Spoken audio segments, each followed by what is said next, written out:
The earth-shaking impact of lances, the towering figures of armored knights, and teenagers so insufferable they make Joffrey seem like a saint.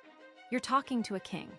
The latest episode of A Knight of the Seven Kingdoms lands like a falling tower in the jousting ring, and it's spectacular. I want revenge. If you're new here, this is where we dive deep into the episode, the book, and the connections to Game of Thrones and House of the Dragon. No book spoilers beyond this episode, but we will use clues from the show to piece together what's coming. And before we begin, a quick note. Every word, every edit, every frame of these videos is crafted by one person, me. So if you enjoy this, liking, commenting, and subscribing helps more than you know. Follow and subscribe to our channel, Movies and Series Reset, and let's keep this journey going. Now, let's get into it. And of course, my timing was perfect. My mom walked in just as this scene played out. Meet Sir Arland of Pennytree, though honestly, I'm convinced he's related to Hodor. Oh, that's a big mom. In the books, Sir Arland's death is blamed on soaking rains that chilled him to the bone. But the show? It hints at something far darker, that gash on his wrist, festering, untended. A night's end, not in glory, but in quiet suffering.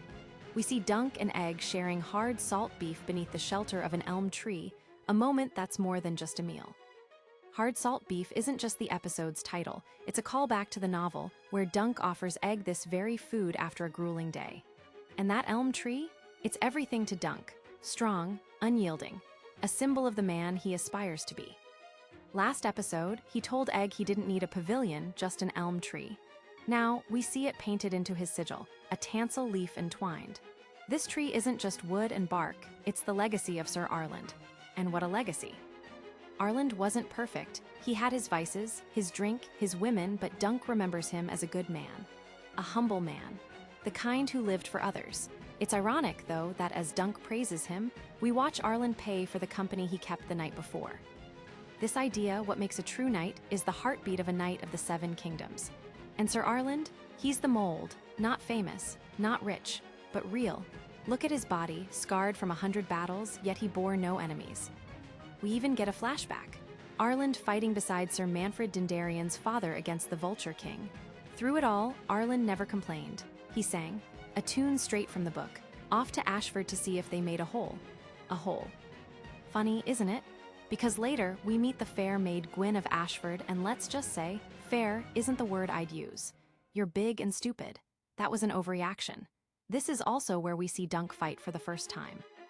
And let's be honest, it's not even a contest. The man is a force, effortlessly taking down his aging master. It's a stark reminder. Dunk is something special.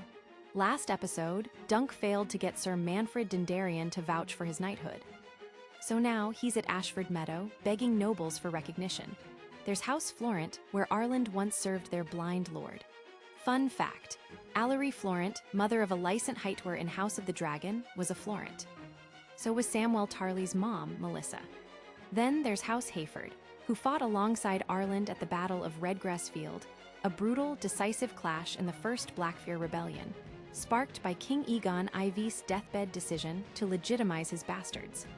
One of those bastards, Daemon Blackfyre, a warrior so legendary his very name struck fear. His claim to the throne? Stronger than most, with Targaryen blood on both sides.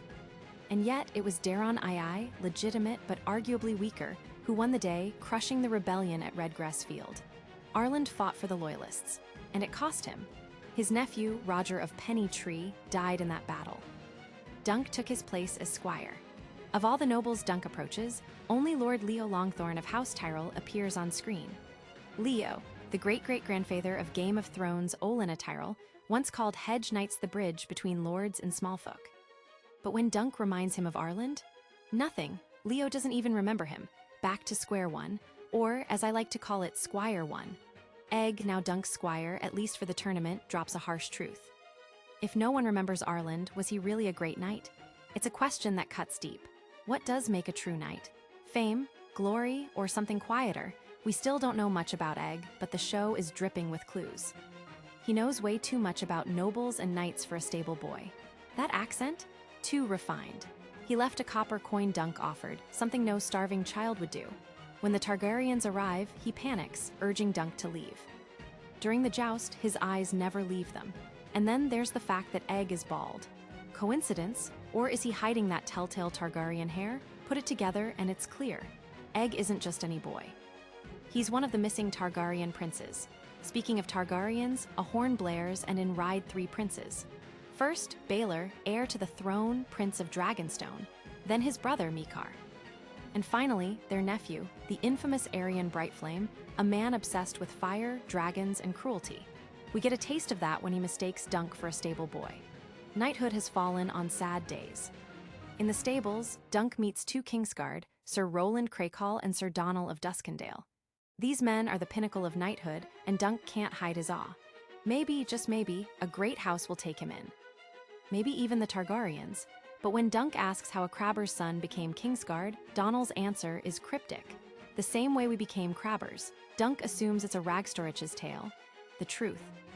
Donal's family owns half the crabbing fleets in Westeros. Merit doesn't matter here. Power does. Egg drops the bombshell later, and it's a gut punch. Dunk's dream that knighthood is earned, not bought, crumbles a little more. Dunk follows a servant into Ashford Castle's tunnels, stumbling upon a very private conversation. The Targaryens are arguing about their missing princes. Mikar's son, Daeron, was ordered to compete in the tournament, but he's vanished. Baelor isn't surprised. Maybe Daeron just didn't want to play. But Mikar? His rage is terrifying. He can change. He will change. Gods be damned, or I'll see him dead. Dunk's caught. And in a world where eavesdropping on princes can get you killed, he's lucky Baelor recognizes Arlen's name. Baelor, obsessed with studying opponents, remembers their duel at Storm's End years ago. A fight so brutal, Baelor called Arlen the sturdiest opponent he'd ever faced. They banter about how many lances it took, 3? 5? But the point is, Baelor believes Dunk. And just like that, Dunk is in. But there's a catch. Dunk can't use Arlen's sigil. He's not of his blood, so he needs a new one. Enter Tanselle, actress, painter, puppeteer, and the woman who might just be Dunk's jonquil. Yes, that jonquil from the legend of Florian the Fool. The parallels are unmistakable. Dunk, the fool dressed as a knight. Tanselle, his jonquil. And just like that, she's painting his shield. An elm tree, a sunset, and a shooting star, the same star Dunk and Egg saw last episode. A sign of luck, of destiny. Dunk's awkwardness around Tanselle is painful. He's never been good with words, especially not with women. And Egg. He's no help. Both of them have been told they're not enough, Dunk too stupid, Egg too puny to be knights. Yet here they are, defying the odds. Then there's Lionel Baratheon, who ropes Dunk into a game of Tugafor. Let's just say Lionel's idea of teamwork involves slapping your rear and abandoning you for ale. Now, the real problem. Armor. Arlen's won't fit. Dunk needs custom-made steel, and that means coin. So he sells Sweetfoot, one of his 3 horses, promising to buy her back if he wins. It's a small moment, but it matters. Dunk's heart is in the right place. The armor will cost 600 stags, 3 gold dragons. For reference, a stag was first minted under King Yehary's eye, symbolizing House Baratheon's loyalty to the Targaryens.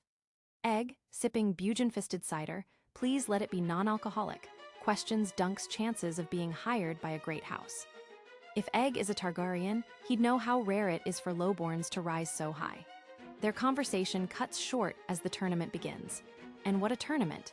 The jousting is spectacular, the first we've seen since House of the Dragon Season 1. Knights from House Tully, Lannister, Hightower, and even Lionel with his stag helmet clash in a whirlwind of color and chaos. But the standout, Prince Valar Targaryen, Baelor's son, making his debut. Yet for Dunk, the crowd's roar fades into silence.